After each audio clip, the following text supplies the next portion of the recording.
Maraming salamat po. Magandang gabi po sa inyo. Maupo tayo lahat. Salamat po muli. Maupo tayo. Secretary Albert Del Rosario, Ambassador Manuel Lopez and Mrs. Maria Teresa Lopez, Secretary Cesar Purisima, Secretary Greg Domingo, Secretary Juna Bayan, Secretary Sunny Coloma, Secretary Julia Bad, Mr. Ambito Campo, Dr. Ambito Campo, I should think, Ms. Joyce Ogawa, Ms. Jocelyn Yoshitomi, Ms. Genavilla Shigemisu, Ms. Bea Rose Santiago, Mr. Akira Takayasu, leaders and members of the Filipino community in Japan, honored guests, mga minamahal ko pong kababayan. Yung ating pong contestant sa Miss International, we really wish you good luck. And hopefully, I will have the same experience. The same experience that I had in Bali, Indonesia. No? Dahil marami ho doon nagsasabi, oh, Philippines, Miss World. Ngayon nung pagkasabi, hindi ko alam kung congratulations o kung hindi dahil sa inyo kami nanalo. But, and even the politicians were saying, very hard to compete against Miss World. Di okay lang sa akin, nanalo yung Pilipino. Pag nanalo naman tayo dito, very hard to compete against Miss International. And sabi ko, ganoon talaga. Okay lang, dakila kalalay ulit. Sa atin naman, gulat ako, meron pa tayong sumo wrestler. I have to confess.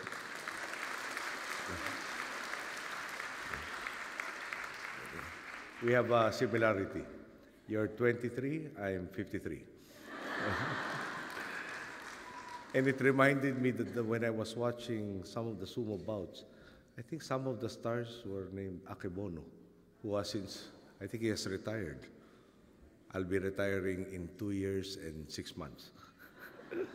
Anyway, we wish you all the best. No? And may I offer the services of the Cabinet Secretary, Rene Almendras, in case you need a sparring mate. Okay. Talaga naman pong napakasarap simula ng 4 na araw nating biyahe dito sa Japan, kaharap ang mga minamahal nating kababayan. Sa pagluwas po kasi natin sa ibang bansa, ang karaniwan nasa huling bahagi na ng ating schedule ang pakipagkita sa mga Filipino community. Kaya madalas po, ang mga itsura at pakiramdam ng ating delegasyon ay parang kakagaling lang sa isang napakahabang prosesyon. Maganda po itong sariwa pa kami at sa simula pa lang ay kargado na mainit na pagtanggap at matatamis ninyong mga ngiti. Kaya ulit maraming salamat po sa inyo lahat. Dahil sa inyo po, sigurado pong energized at di kami malolobat. Sunod-sunod man ang mga pagtitipong dadaluhan natin sa ating pong biyaheng ito. Alam po ninyo, minsan kami nagkausap ng ating kalihim ng turismo, si Mon Jimenez, at may kinukwento daw po sa kanya ang isang sociologist na nanggaling sa Japan. Sabi po niya, pagkatapos daw po ng 2011 Tohoku earthquake at Sendai tsunami dito sa Japan, para nagkaroon ng shell shock ang mamamayan sa mga apektadong komunidad. Ibig sabihin, marami po ang nakaranas ng trauma. Dahil sa pagkasawi ng kanilang mga pamilya at kaibigan, pagkaubos ng kanilang mga kagamitan, ang pakiramdam daw ng karamihan ay wala ng saysay ang kanilang buhay. Hindi naman natin sila masisisi, di po ba? Saan ka nga naman ba huhugot ng lakas kung ang pamilyang matagal mo ng sandigan sa hirap at ginawa ay binawi sa iyo ng isang iglap? Paano mo pa makukuha ngumiti o tumawa kung ang nakabalandra sa buong paligid mo ay mga muka ng pagkawasak at pagdurusa? Kung ang buong buhay mong ipinundar para sa kinabukasan ay binawi ng lahat, magagawa mo pa bang tanawin ang hinaharap? Isa pong pangyayari ang nagpabago sa takbo ng kwento. Ayon sa sociologist na nakausap ni Secretary Mon, sa kabila ng dilim na kalungkutang bumalot sa mga kapatid nating Hapon, mayroon daw pong grupo na mga kababaihang tumindig at nagsilbing tanglaw sa mga panahong iyon. Sila po ay mga Pilipinang naninirahan dito sa Japan at kabilang sa mga nakaligtas sa trahedya. Ang nakangiti raw pong sabi ng ating mga kababayan sa mga Hapon na kapwa nilang biktima na sakuna ay, tara, kumilos tayo. Kaya natin bumangon sa trahedyang ito. Hanggat may buhay, kailan may hindi mawawalan ng pag-asa. Nagulat po rito ang sociologist. kabilang na libo-libo niyang mga kababayan dahil sa ipinamalas na tatag at positibismo ng mga Pilipino rito sa Japan. Marami sa mga Hapon ang nadagdagan at nabigyan ng lakas. Nanumbalik ang mga ngiti sa muka at tumindig para taas noong harapin ang kinabukasan. Di po ba, noong pa man sadyang ganyan na tayo mga Pilipino, hindi nagpapatinig anumang pagsubok ang hirap mo. Bukal ng lakas at pag-asa kahit sa ampamang sulok ng mundo. Ganitong tibay at pagkakapit kamay din po ang pinamalas ng mga kababayan natin sa pananalanta ng Bagyong Yolanda. Sa harap ng dambuhalang pagsubok ay buhay na buhay ang diwa ng bayanihan. Hindi po nag-atubiling mag-alay ng oras at lakas para makapakabayani para sa kapwang Pilipino ang ating mga kababayan. Mula sa puwersa ng mga uniformado nating kawal at pulis, hanggang sa kalinga ng mga nurse, doktor at social workers, mula sa pagkukusa ng volunteers, estudyante man, may titulo o karaniwang Pilipino, hanggang sa pakikiisa ng iba't ibang bansa sa buong mundo, nagbayanihan po ang lahat sa pag-aangat ng mga nasalanta nating kababayan. Sa harap nga po ng isang negatibong pangyayari, sa isang banday nagawa itong positibo sa pag-usbong ng mga modernong bayani. Sa kabila nito, tuwing darating ang mga tulad nitong sakuna, hindi naman po pwedeng aasa na lang tayo lagi sa subok ng tatag at pagdamayan ng mga Pilipino. Siyempre, kailangan ang tuwid na serbisyong magmumula sa gobyerno. At tulad po ng lagi ko sinasabi sama tayo magtungo, sa ating pamahalaan, walang maiiwan. Lahat kabilang sa pagangat ng buong bayan, lalo na ang mga higit na nangangailangan. Marahil po ang ilan sa inyo rito ay may mga pamilya o kaibigang kabilang sa maapektado ng Bagyong Yolanda o sa mga nagdaang ibang trahedya sa ating pambansa. Nagtungo rin po tayo rito upang mapanatag ang inyong pong kalooban.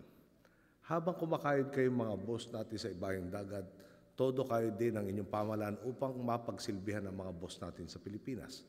Nalulugod nga po akong ibalita na nagsisimula ng bumangon ang mga nasalantang komunidad sa Kalakang Kabisayaan pagkatapos ng Bagyong Yolanda. Ano po ba ang ating mga nagawa at ano po ba ang sitwasyon doon ngayon? Mula po December 1, 2013, umabot na sa mahigit 1 bilyong piso ang suma total na halaga ng naihatid nating relief assistance. Ito po ay para sa pagkain. Para sa pagkain po, sa huling bilang natin noong ika-11 ng Disyembre, mahigit 3 milyong food and rice packs na ang naipamahagi natin sa Eastern Visayas pa lang, kung saan 868 pamilya ang napilitang lumikas dahil sa bagyo. Patuloy din po ang ayuda natin sa kabuuang 718,000 mga pamilyang nasira ang tahanan sa marami pang ibang probinsya. Pagdating po sa kalusugan, 2,460 medical professionals mula sa 210 foreign and local medical teams ang na-deploy na natin sa Regions 5, 6, 7 at 8. Ayon naman kay Energy Secretary Jericho Petilla, magliliwanag na ang darating na Pasko ng lahat na apektadong munisipalidad sa pagbabalik ng kanilang mga kuryente pagdating ng December 24, 2013. Cleared na rin po ang lahat ng national roads at pwede na muling daanan habang lahat ng CAAP-controlled airports ay operational na rin. Ang mas maganda po nga pong balita, galing kay Secretary Babe Singson, bago magpasko, mayroon na pong 3,800 pamilya sa Tacloban ang makakasilong sa bagong mga bunk houses na itatayo ng DPWH. At pati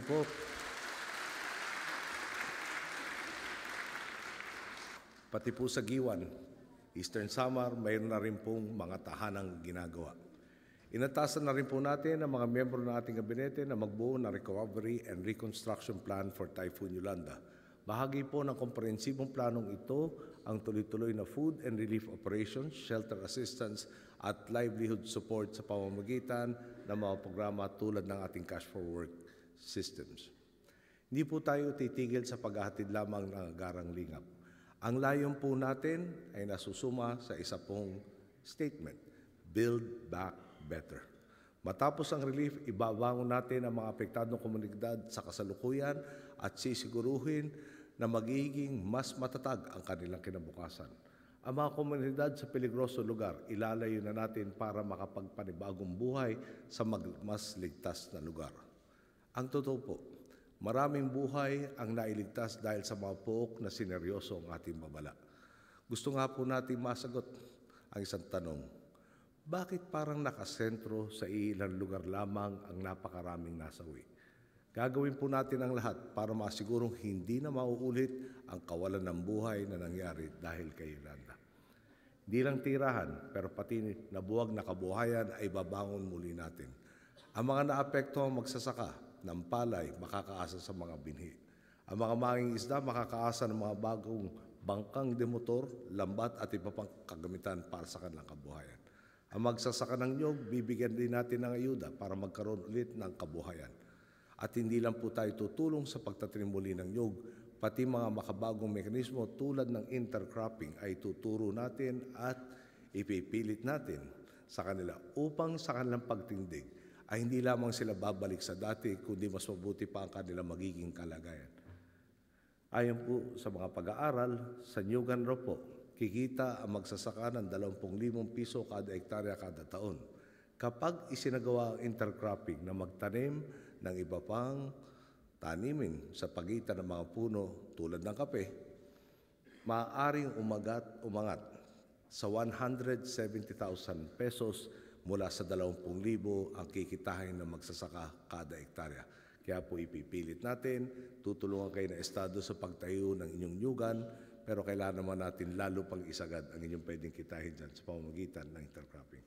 Sisiguraduhin din po natin maibabahagi sa mga magsasaka ang tulong, kaalaman at kakayahan upang mapakinabangan ang mga mekanismong ito.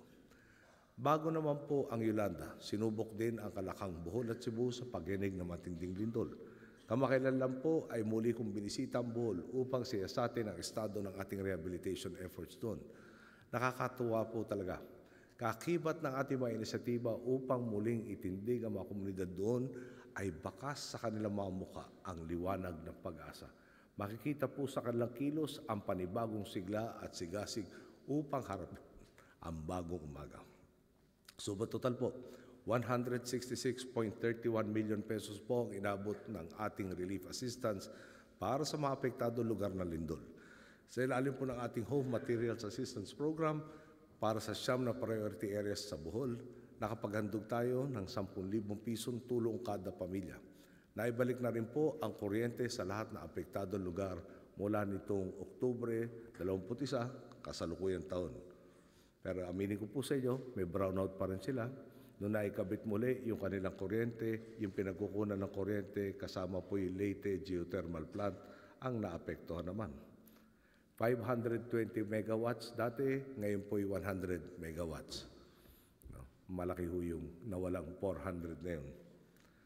Pero palagay po natin, bago matapos ang taon, actually bago mabot ang Pasko, pero kakatok na muna tayo sa kahoy, ay maibalik na ng husto yung kanilang kuryente. Sa lahat po ng inisyatiba natin upang maibangon ulit ang mga pamayan ng tinamaan ng kalamidad, hindi po matatawaran ang napakalaking tulong na ipinabot ng bansang Hapon. Sa larangang pinansyal man o teknikal, talaga pong ipinakita nila sa atin, hindi po tayo nag-iisa. Kaya nga po, kayong mga kababayan natin dito ay pinapakiusapan natin lalong paigtingin ang pakikipag-ugnayan sa mga Hapon. Upang ang ipinakita nilang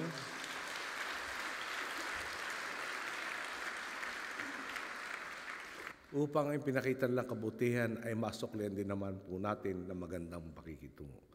Alam naman po ninyo, ang pagiging mabuting bahagi ng komunidad dito ay lalo makakaengganyo sa kanilang gobyerno upang magbigay pa ng mga tulong sa mga nangangailangan. Sa Canada nga po halimbawa, bukod pa sa mga pribadong mamamayan na nagbigay ng tulong, ay nidyok din ng ating PhilCom, so Filipino Community, ang kanilang pamahalaan doon na lalo pang magbigay ng ayuda at yun naman po itinugunan ng kanilang pamahalaan. Kasabay naman po ng pagtutok sa mga nagdaang pagsubok sa bansa, patuloy din po natin binibigyan pansin ang ating pambansang ekonomiya.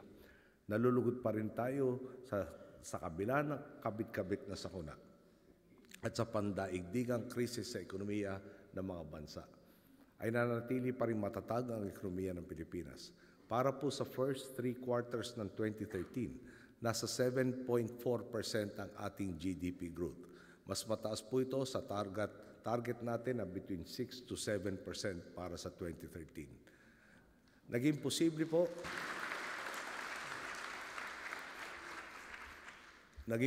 po ang dati tila imposible. Na-award na po sa Pilipinas ang investment grade ratings mula sa lahat ng major credit rating agencies, ang Standard & Poor's, Fitch Ratings at Moody's. Sa Global Competitiveness Report ng World Economic Forum mula 85th noong 2010 to 2011, tumalon tayo ng 26 spots patungong 59th para sa 2013 to 2014.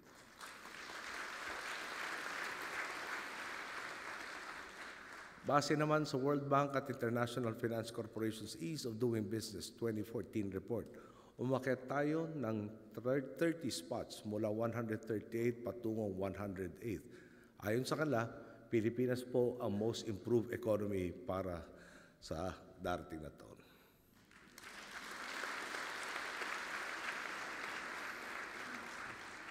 Tumaas din ang ating ranking sa Transparency International's Corruption Perception Index mula sa 134th noong 2010, nasa 94th na po tayo.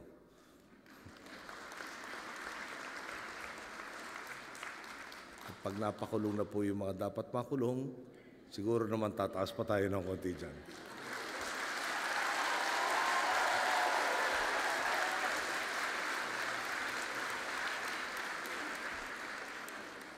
Tunay nga po, kahit pa umarang ang kaliwat kanang hadlang at pagsubok sa Pilipinas, walang makakapigil sa sama-sama nating pag-aarangkada.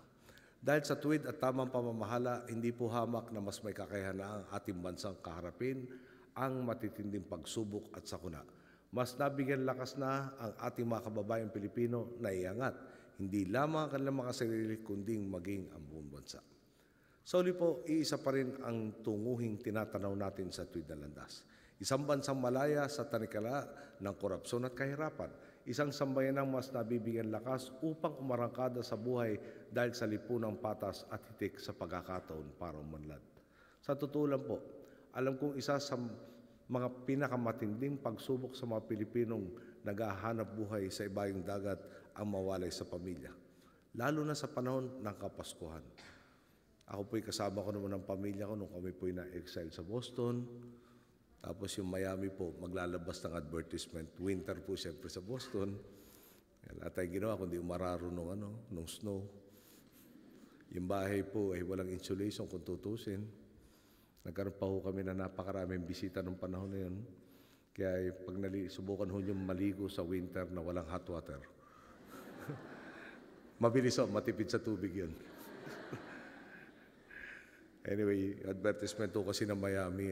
Hanggang ngayon, naalala ko po, 1980s pa yun.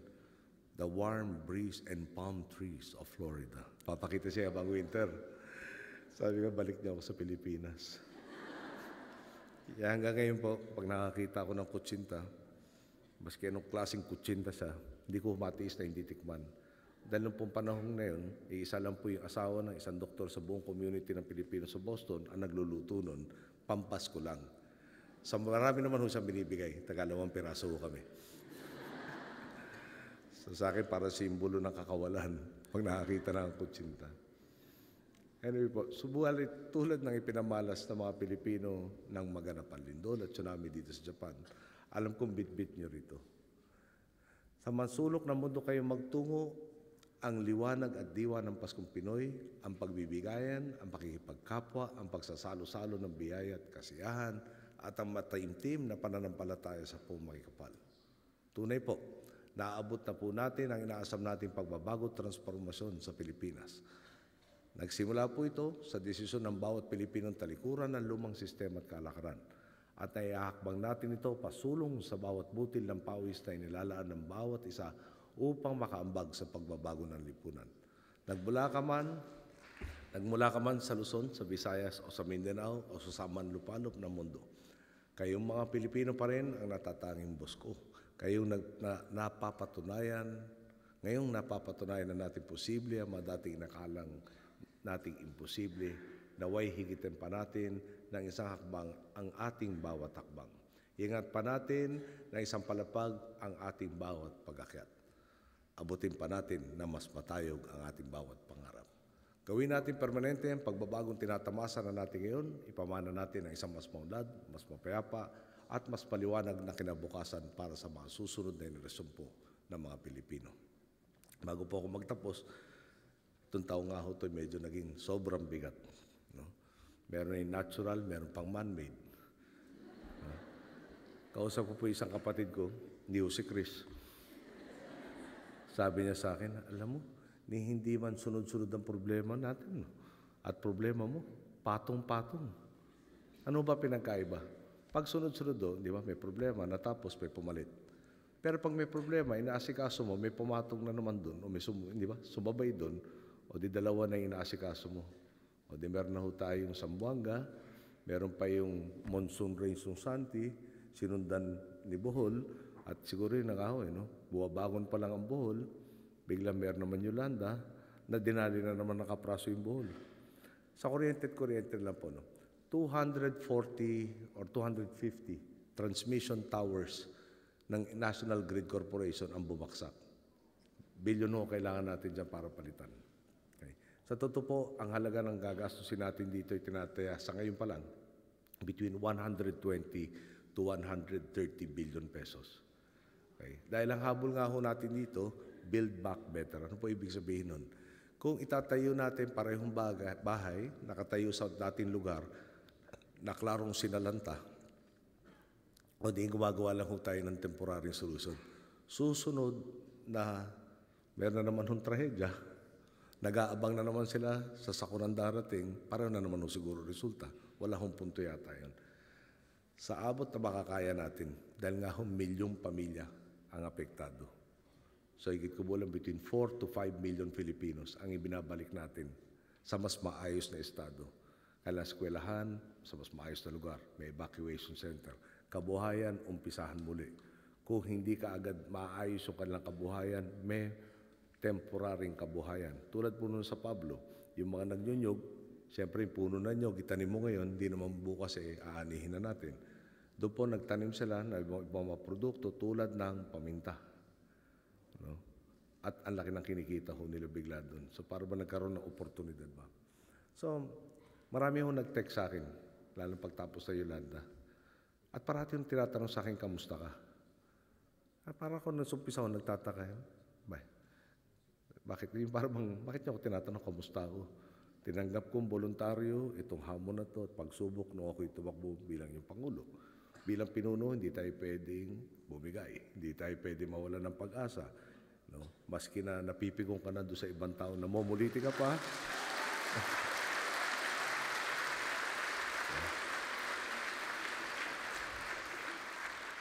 Yung mga kritiko ho natin, may industriya na ho sa Pilipinas ng kritiko. No? Na sa totoo lang ho, kami hindi ba, dali naman sumulat ka sa papel, banat ka. Talagang kami ho, tuksong-tukso. Kayo nga kaya pumunta dito, subukan yung magagawa nyo. No? Problema ho, ayaw tumakbo. Anyway, okay na rin. Bahala, sabi nga ng mas nakakatanda sa akin, bahala na si Lord sa inyo. No? Pero ito ang punto. At siguro, ang pinakamagandang maisagot, kamusta ka? Nung nagpunta po ako ng Bohol, isipin nyo noong unang dalo ko doon, di munisipyo, gibang-giba. Ibali na yan. Pero pati simbahan, napakaraming simbahan talagang parang gumuho. 400-year-old at mas matanda pa, na hindi kinaya yung lindol na yun. At yung lindol, siyempre, pag may malaking lindol, may aftershocks. Kaya dito sa Japan, alam ko, parang pag hindi umabot na 6, hindi yata pinapansin dito. Doon po sa atin, alam naman nyo, hindi naman ganun kadalas.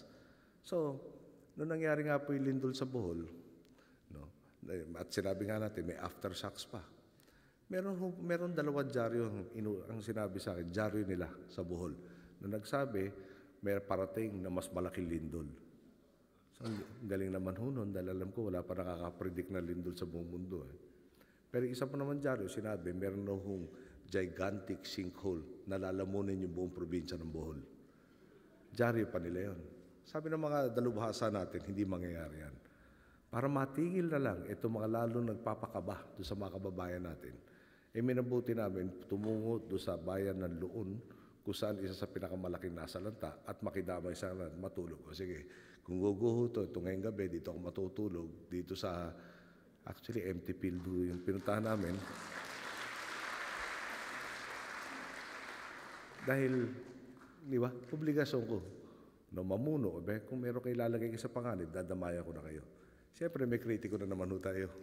Hindi raw totoo na natulog kami doon. Sabi nga, bahala na si Lord sa inyo. Busy ako eh. Pero ito nga ho, yung huling balik ko, no? Huling balik ko sa Bohol, may 6 na oras pa ho silang brownout dahil kulang nga ho yung kuryente na sa supply. Pero at least, sigurado na sila na merong kuryente for at least 18 hours a day, naaayos nila yung buhay. At babalik tayo sa makukumpleto lahat ho yun. At sa totoo lang, after a month and a half mula nung lindol, nung pagbalik ko sa kanila, para bang wala nangyari lindol. No? At sinundan pa ng isang kasama natin dati sa Kongreso at sa Senado, si Senator Escudero. Alam mo, pare kami sa Bohol, sa Sorsogon, sanay na sanay dyan. Parati kami pinupuntahan sa Bicol ng Bagyo. Itong araw, talaga naasalanta. Bukas na ulit yung palengke. No? Naghahanap buhay ulit. Pero ang punto ho nun, no? Talagang maraming pagsubok. No? Di naman nga tayo, sa paniniwala natin, hindi tayo bibigyan ng Diyos na hindi natin kaya. No? Kung magpapahirap ng proseso, tayo po yun. Kung magpapamadali ng proseso, tayo rin po yun. Kaya doon po, sa inyong pagdamay sa ating mga kababayan dito nga sa donation nyo ng 1 million yen. No? At sa iba pang pinagagawa nyo para sa kanila, ulit, maraming salamat po. No? Pero, tinanong ako at siguro sasagot ko sa lahat na nagtatanong, kamusta ka ba? At sa totoo lang, feel ko po. Talagang isang malaking karangalan na mamuno na isang sambayanan na maraming pagsubok na dinaanan, nadadapa, bangon at palaban pa rin. Magandang gabi po. Maraming salamat sa inyo.